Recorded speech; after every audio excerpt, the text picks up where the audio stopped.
What is up, and welcome to SkillDiff, where we have not only differing opinions, but very differing skill set. Beside of my wonderful guest, Hollywood himself. What you been up to, man? What's up? It's your boy. Y'all been playing Halo. Been grinding out some Halo. I've not seen you in like 2 weeks. It has been a long time. We missed you here on the show. Yeah. It's glad to have you back. Do you think it was closer skill set with CJ, or you think it was further skill set with CJ? In what terms? In video game Video terms? games. I don't know. I think he might be better than you, bro. Wow. Whoa. You heard it here. That is crazy. That is witchcraft and wizardry. But this week we're going to be talking about Esports World Cup is kicking off in Saudi.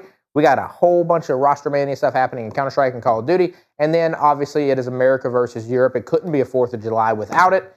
And in Valorant and League of Legends, I don't know how it's going to go. But first things first, we are going to hop right into the Call of Duty League roster shenanigans. It's a whole bunch of changes. Everybody from Beans getting dropped, Gwen moving over to C9 to hopefully help them out. Supposedly, the Carolina Royal Ravens are going under European revolutions. What is your take on all this roster mania nonsense, and do you think it really matters for Esports World Cup?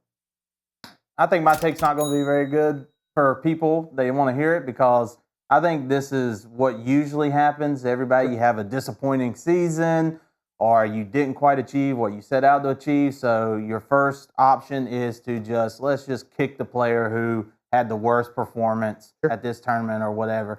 And to me, it's like, I like the bonding aspect of like, you know, to get a team going and to form like a dynasty or era or whatever you want to call it. It's like you need to keep those guys and girls together because that's what builds the friendship, the bondship to be able to do so. Now I understand if somebody's dropping goose eggs the whole time, like there obviously needs to be some changes.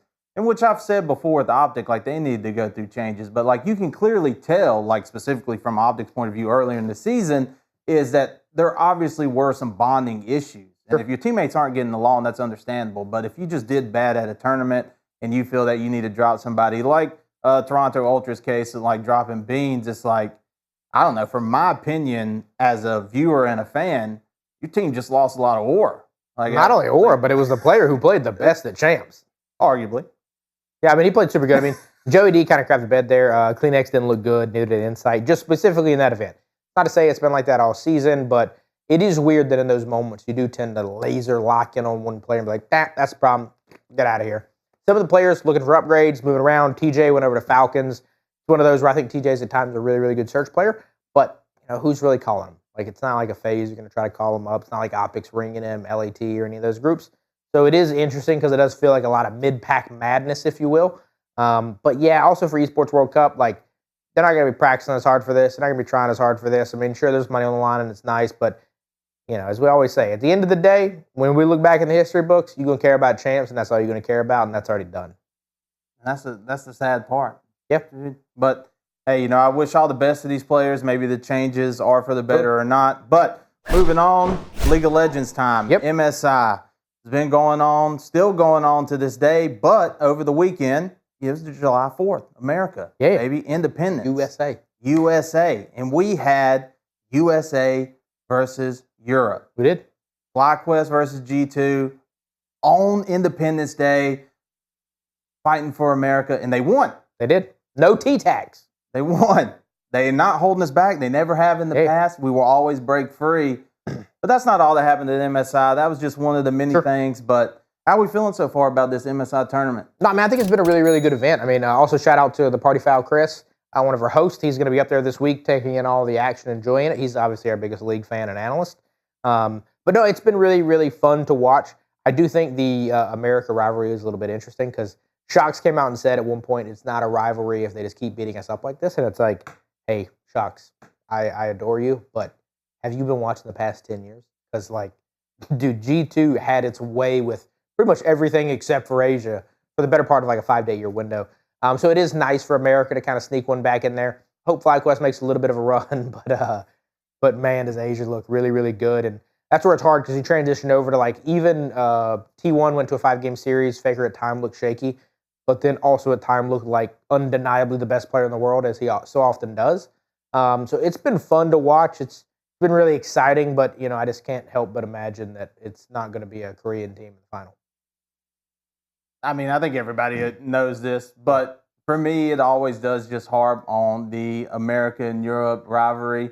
Since we're always usually grouped together as the West, and you the know, bottom. But yeah. But so we're fighting for the top of the bottom. Yeah. Okay, and that's important to us because that's like a first stepping stone. The toilet bowl battle. Okay, and I will always pull for NA in league, even though realistically, numbers wise, there's no chance of them winning. We saw how it went against anyone's legend. Yeah. It wasn't pretty. It wasn't nice. But the G2 game, that was nice. That was a good game. And we showed them what it's like to come to North America, and we're showing. But yeah, Faker, dude. Faker is just he is the GOAT. And I think that just comes to like how we determine and how we are mental for playing video games west to the east comparatively. Is they dedicate their lives over there to this stuff. It's also insane to me that you could be a professional gamer and you've worked your whole career to make it to the stage. And then you make it to this massive international stage and you pick Ari and use Faker's Hall of Fame skin against him, who runs no skins. And it's like, it's just an unbelievably crazy moment that we could get there. Because, I mean, it feels like real sports where it's one of those where, like, can you imagine going up against Kobe or Jordan wearing their shoes? Like, they would just give you an earful. You would just feel sketched out the whole time. Like, you're not going to feel good about it. So I think that was a pretty cool. Though. Dude, it'd be sick. These are mine now. This is me now. Exactly. I do think those moments would be really cool, but no, I don't disagree. It's also interesting from the America versus EU perspective. There's always been a lot of EU talent that's came over to America. Now we actually have some American talent going over to EU on the Koi roster. So it is good at times to see a little bit of that kind of cross-pollination and infiltration, but hey, I'm also the biggest Team USA fan out there, but I think we'll be in the finals. No, we're not. But with that being said, we have another showdown between America versus EU. This is basically Independence Day that we deserve because now we're going to be going into VCT. Going into VCT this week, we have NA versus EU in all three of the matchups at Esports World Cup. Now, there are some logistical problems. We do know that Leaf will not be participating for G2, so it'll be a little bit of a man down, if you will, there. Still expect a lot of the Sentinels. What are your thoughts? You think America is going to clean sweep come in here, run the gauntlet, get us a chip because they seemingly can't do it at a Masters? Is that even a question? Of course America is going to wring their necks, dude. Left freedom ring, baby. Look, even with G2, and I'm pretty sure it's their coach that's filling in for them, no problem. I think their team is good enough independently to act. Like, is it going to downgrade them? Obviously. Leaf is a hard one to replace. He's great talent on that team. But if we move over to Sentinel side, they're still the same team, looking dominant after coming off of their Bangkok performance, which was terrible. Yep. To their finish now at the next Masters was a lot better. And the only talent, sorry, EU people, is Fnatic. That's the only team in Europe that America has to look out for. And obviously, at the last Masters, Fnatic did beat both G2 and Sentinels. But now we have Independence Day backing us. We have America. They're full support. We got fireworks and everything. Yes, because, Americans just play better Valorant than the Europeans. Look, they're better at Counter-Strike. I'll give it to them. Whoa. All right? Boston did happen. That did happen one time. Okay? And we're going to have that comeuppance in Valorant, but I'm sorry. They're not the best. It's also interesting, too, because I think Sentinels got probably the easiest draw of the three. And then 100 Thieves, unfortunately, did not get the easiest draw of the three. But I think it'll be interesting. I do think it's going to probably be a 2-3 split. I don't think NA or EU is going to perfectly sweep. I do fear, mostly because of the Fnatic game and then G2 playing down a player, that it might be 2-1 in the wrong favor. But I do think Sentinels have a really, really good shot at winning this. It's also going to be interesting to see how teams perform on this stage because, this is the first time that Riot has really ever done anything like this. This is not a Riot event. This is an Esports World Cup event. The format's a little bit funky. It's not quite normal, par for the course. And then also it's like, do the players really care about this? Like, yes, there's money on the line, and obviously you want to win every single game. But, like, you work for a whole quarter to a half of a year to try to win a Masters. You work for the whole year to try to win a championship. And this might just feel like an extra event. So I am curious to see how serious the players take it. Is this to them more like scrims where we're going to try fun stuff? We still want to win. We're not going to throw or anything like that. But, like, it's not going to be the highlight of your year. Or is it going to be one of those where at the end of the year, 100 Thieves win this thing, and they're going to convince everybody that we're the best team in the world because we won Esports World Cup? And I don't know where reality is going to fall in that spectrum. Well, I would like to hope for the sake of competition that they're all taking it very, very serious. Sure. Because from a viewer perspective, I'm taking this into account. All right? This is if going NA into the power. dominates here Yeah, yeah. at EWC, then I expect the same thing from Worlds. Yeah, I think there's going to be a few YouTube commenters that you'd like to reach back out to, depending on the East versus West debate. And then also, I think the power rankings might be adjusted based on this. But I do think it leads some exciting questions. And also to tell you a lot about players. Like, there are players that want to win everything, and there's players that want to win the important ones. So we'll see who shows up. We will see. Well, speaking on the Valorant's counterpart, we're going to be talking a little bit about Counter-Strike, but shocker, we're not actually going to be talking about the game itself, because you know what's more popular than the game itself? The esport. That is cases, opening cases and gambling. Guess.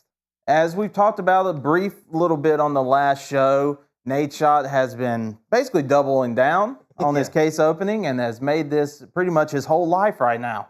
Getting a bunch of friends together, spending a boatload of money in opening cases, and introducing the masses once again, as it was already there, it never disappeared, to gambling again. Yeah. Let's go, baby. That's our teardown today. How do you feel? So what's the question?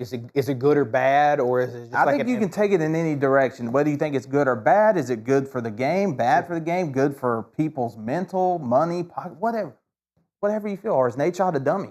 Well, I think Nadeshot's probably a very smart man because I do think, and this is again, it's all, you got to think about what lens are you looking at this through. If you right now are sitting down on your couch listening to us two yap about stupid stuff on the internet, and you're thinking, hey, I can go open up one case for $2.50, and I'm going to be getting a $18,000 set of green and white gloves, I wouldn't do that. That's a pretty irresponsible decision.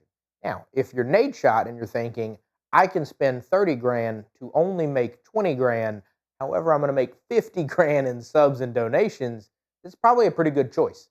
And I just don't think enough people sit down and think about it logically like the second lens.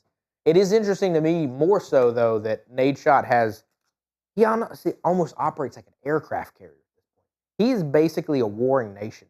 When he says go forward, like, he has regained the whole COD community on his back. He has brought all of the fans from offline back to online. They're all watching him and tuning into the stream. He is now arguably one of the kings of content.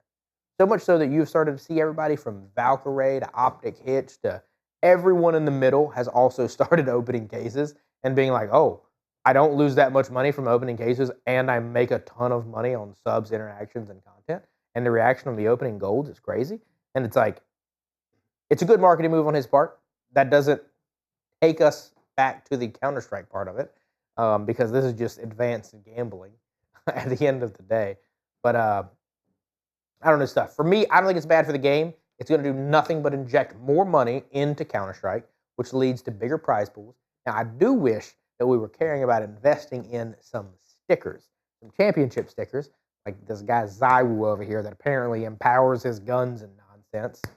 But yeah, you need to get some in there. You've been quiet. You've been quiet and festering for too long. I've been quiet because you're speaking, and I'm listening. But I'm not liking what I hear. Okay.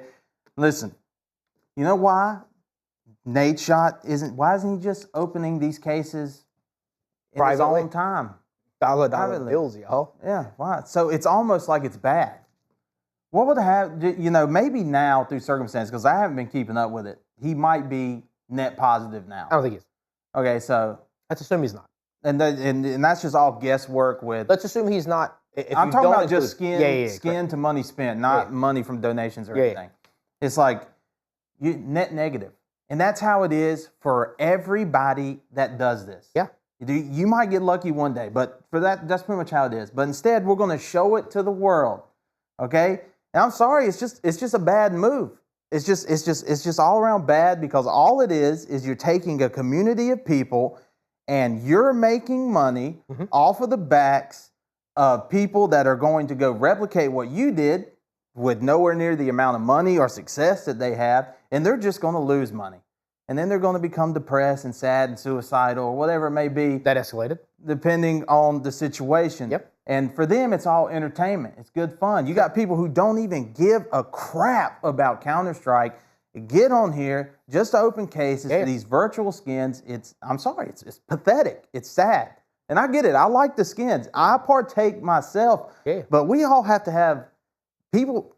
Look, people, they're just not smart sometimes. Okay? And when you show them this type of content, they would do it. And I'm sorry, we don't like to hear it. But as a content creator, you have a set of responsibility over your audience. You may not want to take credit for that, but that's just how humans operate. They look up to you, they see you doing this, they want to replicate it. So when Valkyrie or whoever gets on this game, they don't care about Counter-Strike, and all they're doing is shilling more gambling to their audience, and they're no different than XQC on Kick, running slots, all them. It's all the exact same. And I do think this is as quote-unquote good as it could be, because one, Nadeshot isn't making out like a bandit. He's not. I mean, he has opened some cool stuff, but I want to say he was like 30 G's in before he hit anything, right? And it's like, I think that it's showing people the reality that you're probably not going to hit. And I think that is good. It is educational, that piece. I did see somebody on Reddit, or Twitter, rather, say something along the lines of, this is like playing a sport and knowing you're never going to win. But the one day that maybe you possibly do, it's worth it. And I think that's the worst take I have ever heard when it comes to gambling. Like, that is insane. I have opened cases. I have not opened a ton of cases. I am actually probably net up, which means I'm probably not going to open more cases. And it's just, you got to know when to hold them and when to fold them. And I think too many people just all in this, think it's the coolest thing in the world. But the good news is none of these people have been pimping out and promoting the, I don't call them like dark sites, but like, you know, the third-party gambling sites where you're gambling to gamble while gambling. You're not gambling your skins or anything else like that. This is just straight up the Counter-Strike default option. And you do get some value out of it. I do hope that it brings more people to Counter-Strike. I hope that it is all not net negative, because I have seen more crafts since this has came out. I've seen people make more cool designs and stuff. But man, oh man, have I seen a lot of people open some cases. Yeah, because it's all just, to me, it's all just terrible. I don't like it.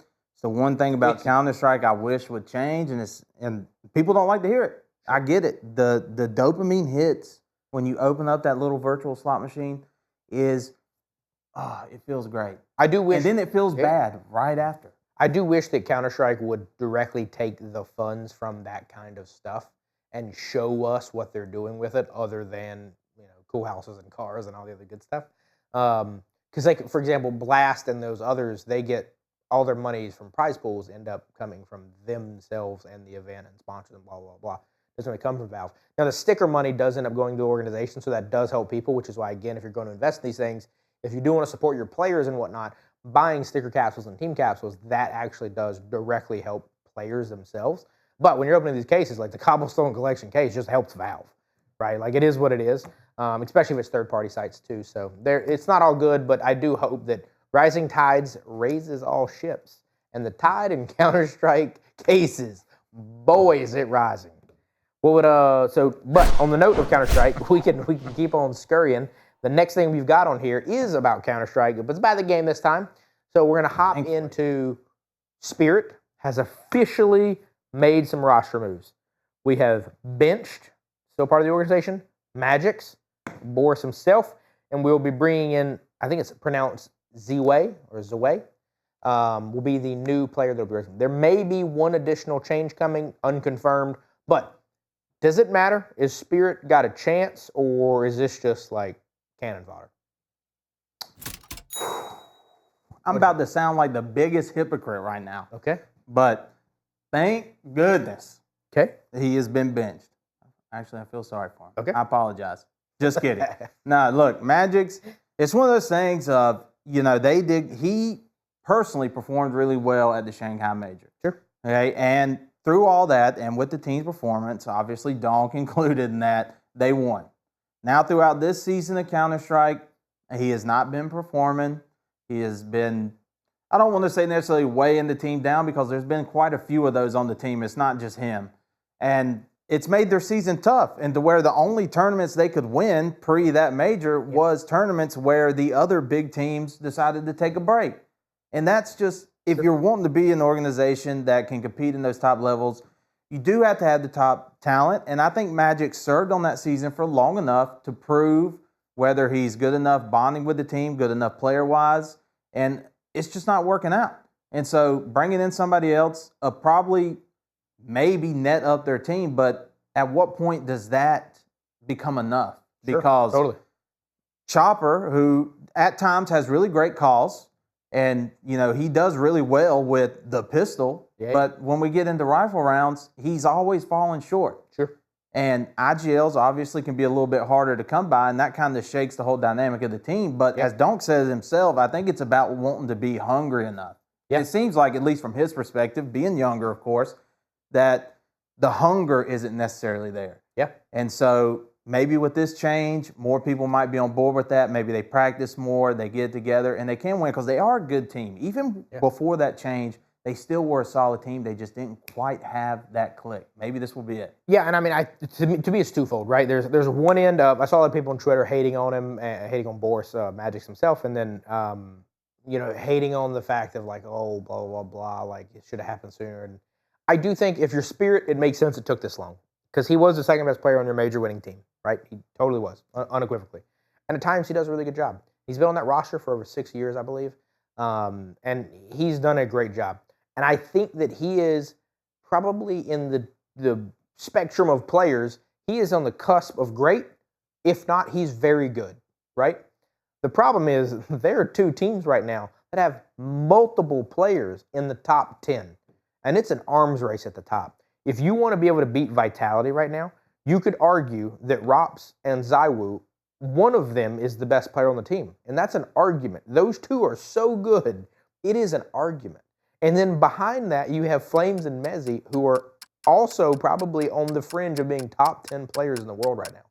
And then you have the best IGL in the world at Apex right now. And then it's like, okay, cool. Well, you know what? That's one team. Let's look at the Falcons. Monacy, who is arguably a top 3 player. And then you now have Keisoki, who is effectively, from what we've understood, a second Donk, who means they will be a top 10 player. And then you have Nico, who's historically one of the greatest players of all time. And it's like, if you're a Spirit, like, dude, it's an arms race. You need guns. You need somebody additional. And that's why, like, I don't hate this signing. I don't hate the concept of making movements because I do think Spirit, for all the credit they deserve, they are one of the most profitable organizations in all of esports right now. They have won when it matters. They have been able to consistently do more with less. And this might still be an upgrade enough to allow them to win championships, but they're going to be doing it with less. I think that there's not that many players that they can really get that they want for like their Russian organization. But it feels like you need another big gun. And that's no shade at Chopper. I think Chopper does a really good job. I think Chopper, Magixx, and a lot of the other players, they could for sure be on top 10 teams. I just don't know if they're going to be on top 1 to 3 teams right now. So for me, I don't know if it matters.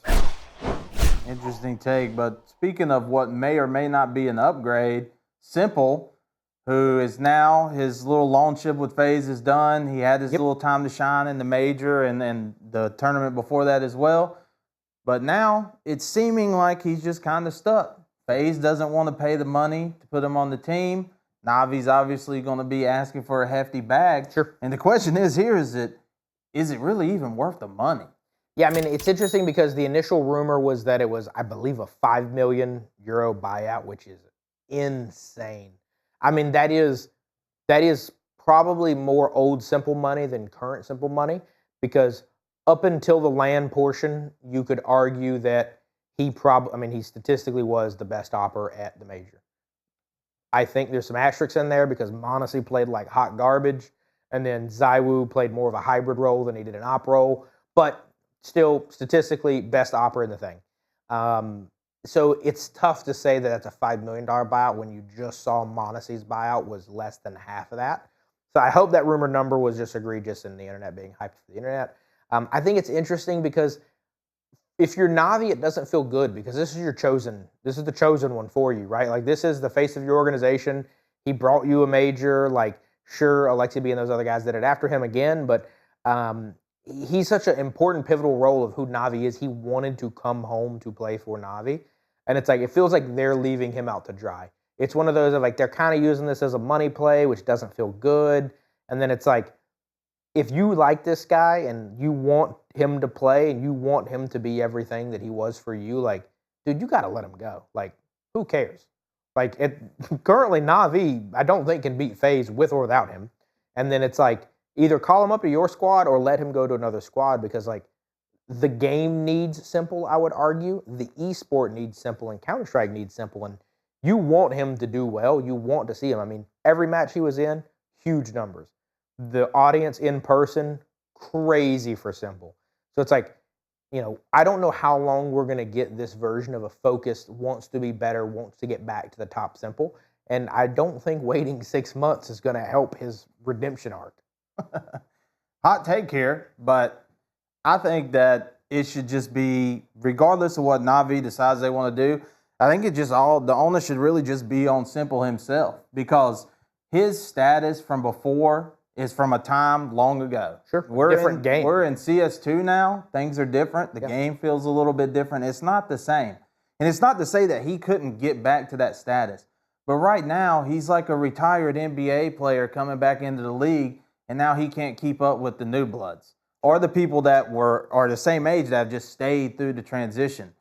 And so for me, it's more about, like, if he really wants this and what he says that he wants to come back into the game, then, like, for those dollars to make sense, it's like if I was a team owner and I'm looking past just the lens of content, it would be like, I need this man to prove himself. Sure. Because, like, from what we saw is a fraction of his former self. Now, sure, I'm not saying he's dog water. The man still got talent, but the man is not what he used to be. So I think the for me, consistency is the big. It's there, yeah. Because at moments in the event, especially in the pre-land portion, you're like, oh, he could be back. Oh, he's winning clutches. Oh, he's hitting shots. But then there were other moments where we're like, oh, he would have never missed that shot before. And also, people aren't afraid of him anymore. People aren't scared and running away from him. So it is different vibes. But the thing is, I'd have to ask you, is like, what do you want him to do in this situation? You just want to be playing on Face It every night, grinding and just hitting cool clip plays? Because if you're Na'Vi, that probably makes you feel better because the stock's going up. But if you're him, it's like, he's literally talking about playing Clash Royale at this point because it's like he's stuck in jail. Yeah, I mean, for me, it's just like, I think if you want to back hard enough, I think regardless if it's Faces or Premier or whatever other program there is out there, it's just like he would be participating in it, because it's like, why wouldn't you? You got to get back to your league. But at the same time, I honestly would be perfectly fine with him being gone from the scene, because one of the things I don't like about League is, like, all I ever hear about is Faker. Faker this, Faker that, all this Faker nonsense. And it's not like I'm saying he don't deserve the praise. He's the best that ever was and may ever be. Sure. But there is hundreds of other people there playing the game that have incredible talent, and we just never hear about them. And so when s1mple left, we get to hear about these other names and these other people that are coming up, and now this old man's trying to come back into the league and supposedly, or, like, hypothetically steal the limelight, which is not his intent, but it's like, we're talking about this man that's like, right now he's a has-been, all right? And he just needs to step up his game. And that's my 2 cents on it. Yeah, he wants to get picked up by anybody. Yeah, to me, I mean, I don't disagree that you do want some degree of new blood, but it's also, he said, they asked him something along the lines of, Zywoo, we won all these events while you were gone. And his response was, yeah, I wasn't here. And it's like, you wanted him to lose the throne. You wanted him to have it taken from him. And, like, right now, it's almost sad to watch. It's like, it's not getting taken from you. It's like, you had it. You left the house. You tried to get back in, and the door locks are changed, brother. Like, it's not the same anymore. And sure, he might be able to come back. I think the redemption arc would be wild if he does, but it'd be so crazy to imagine him being removed for 3 years, coming back, beating m0NESY, beating Zywoo, beating Donk, and coming back and being the GOAT. I mean, if he does do that, there will never be an argument who is the GOAT of Counter-Strike. But I also think he can still be the GOAT without having to do that, because his initial argument was so good. Yeah, no, it's just a crazy one to me. Totally. But moving on to more crazy stuff, we're going to go over into buy or sell.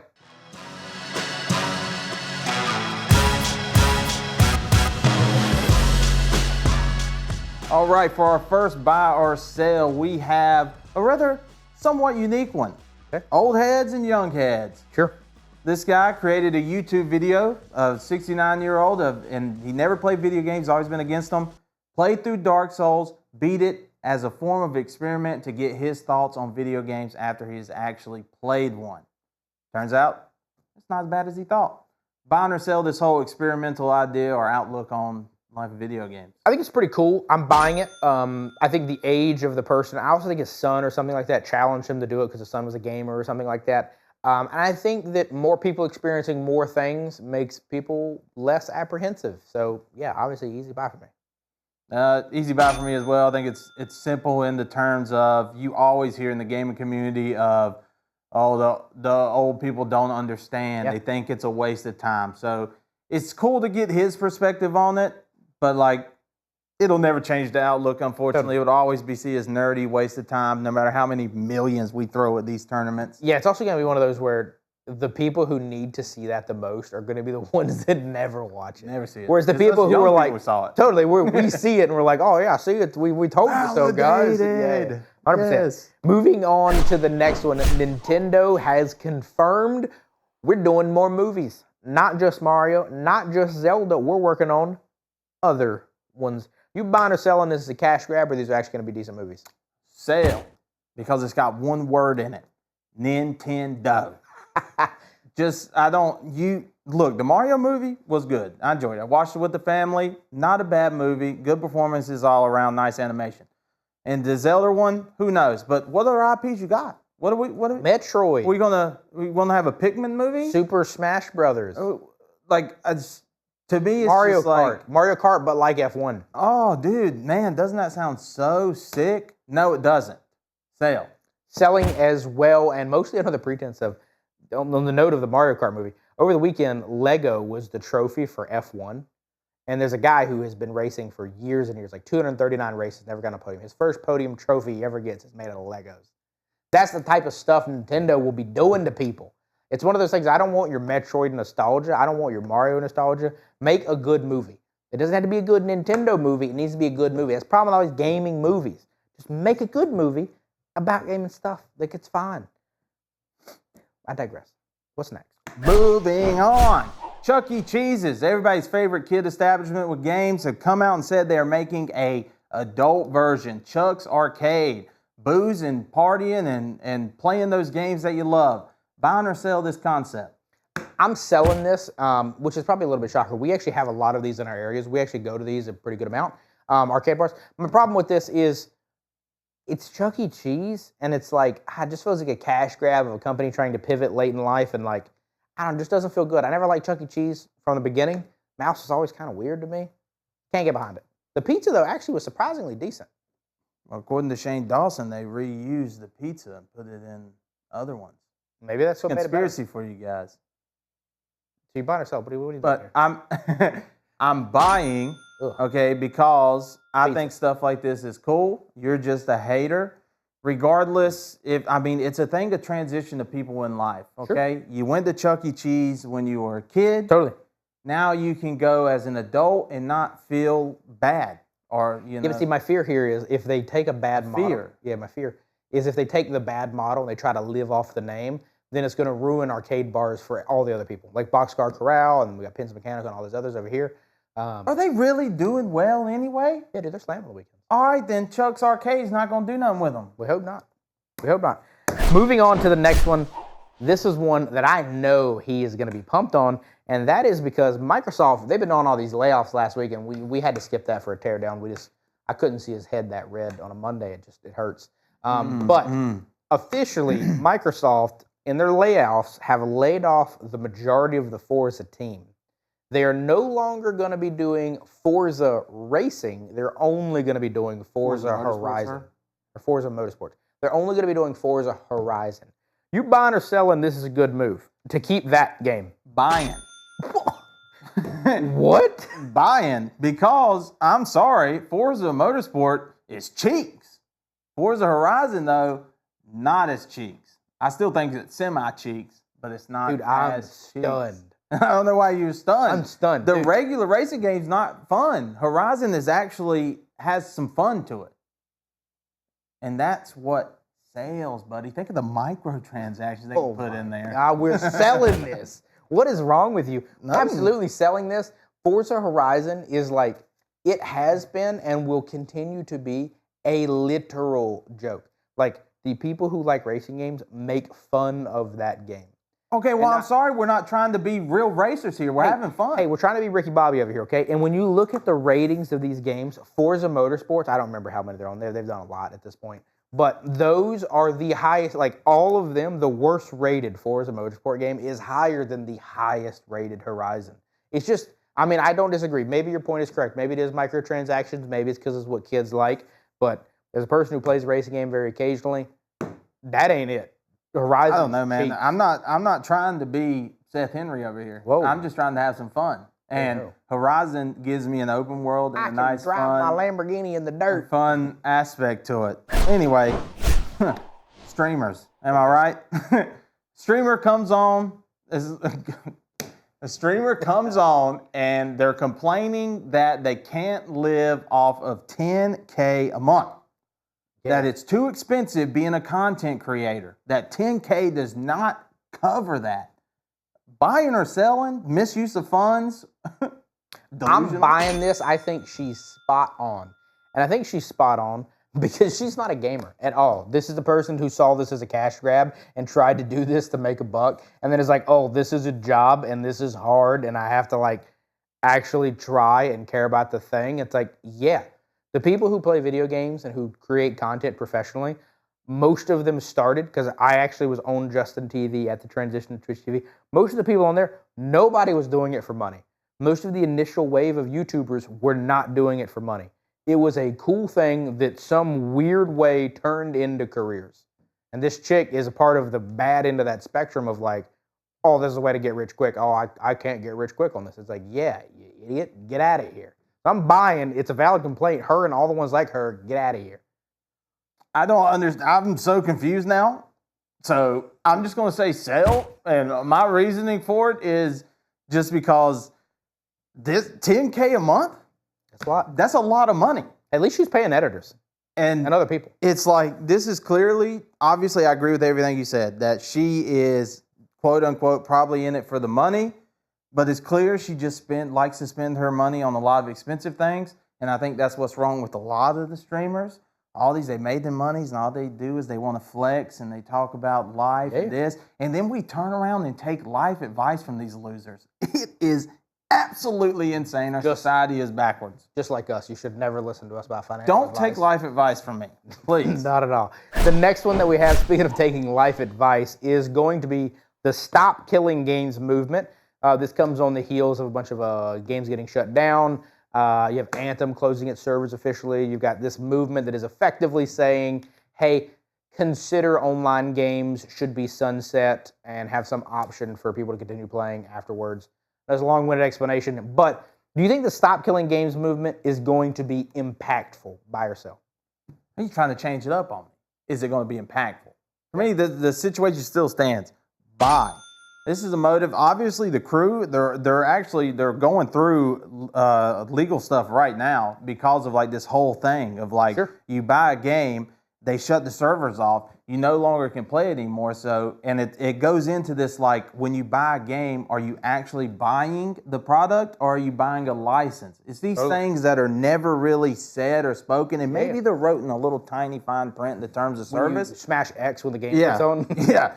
And maybe that's what it is, but it's like, it's all just, it's very negative for the consumer, and I'm big team consumer. So I'm big team on this movement. The capitalist in me wants to sell this, but I'm going to buy this. I'm buying this under the guys. Do what? Oh, he's been pressured. Yeah, I'm buying this under the pretense of just open source your games. It's so basic. It's one of those where like, it blows my mind that old games like Call of Duty and other stuff like that, like you can't play the old ones because they shut the servers down. First off, Call of Duty is a self-hosted game. My PlayStation is, you are in the lobby on my PlayStation. So why in the world is the internet stopping that from happening? That's criminal to me at this point, and I just think they should open source more of the things. I think it's such an afterthought they don't consider it. I'm hoping, that's the reason I'm buying this, is I'm hoping that this movement is impactful enough so the studios are like, hey, we should check this other box so the game lives. Well, I'm glad you're on board, but will you be on board for this one? Peak is bad for gaming. Hold your cannons, gentlemen. Hold on. A lot of people on Twitter, mainly executives of other companies, have just been saying that this is sets a bad pretense for video games going forward in terms of how they're developed and made. So the question is we buying or selling on that pretense of that if you buy it, it does set a bad precedent for gaming, selling, they're full of it. I think you and I are going to disagree on this one, but I'm going to buy that it is bad for gaming, and I'm buying that it's bad for gaming, and that's only because, hey, I appreciate you. I think you're a smart person. But there's a lot of idiots out there, and the concept that they're spewing is 100% valid. And I just don't think enough people understand the notion of, like, you look at a game like this that was made in basically 2 weeks in a Airbnb, which is awesome, super cool project, right? And you look at a game like GTA 6, and it's like, I don't know, 7, 8 years in, if not more, and other big games like that. And I think commoners and people not in the know will be like, why does this take 6 years when they made this in 2 weeks? And it's like, we use this mantra here in our office, but same sentiment. To make something 10% better requires 100% extra effort. So if this took 2 weeks, if you want to make it 10% better, it takes 4. And another 10% better takes 8. And then you keep on going, and the next thing you know, GTA is not coming out till 2030. So I'm buying it's bad for gaming, but not because of them, but because of stupid people on the internet. He thought we'd disagree, but I'm buying as well. Whew, didn't know that was coming. And mine's going to be a completely different take. Okay. I do not like games like these. I think they are fun. Like, don't get me wrong. You playing with your friends and buddy on a Saturday night or whatever, having a good time, that's great. But games like this as a whole is just killing this whole narrative of video games. I'm sorry, I look at Peak and I don't see a great video game. I see a fun time with friends. That's completely different than something like Death Stranding 2 or Grand Theft Auto, any of those. Yeah. To me, those are great video games. This is a little hangout spot, and they're constantly shilling these out, and a lot of trashy people are trying to make a quick buck off of them. And they're not, dude, if this is what gaming becomes, see you later, boys. I'm going to the bank. Be working for BOFA at this rate. That's all. So, well, that is a lot to digest and process. I also think your word of the day is shilling, which I appreciate.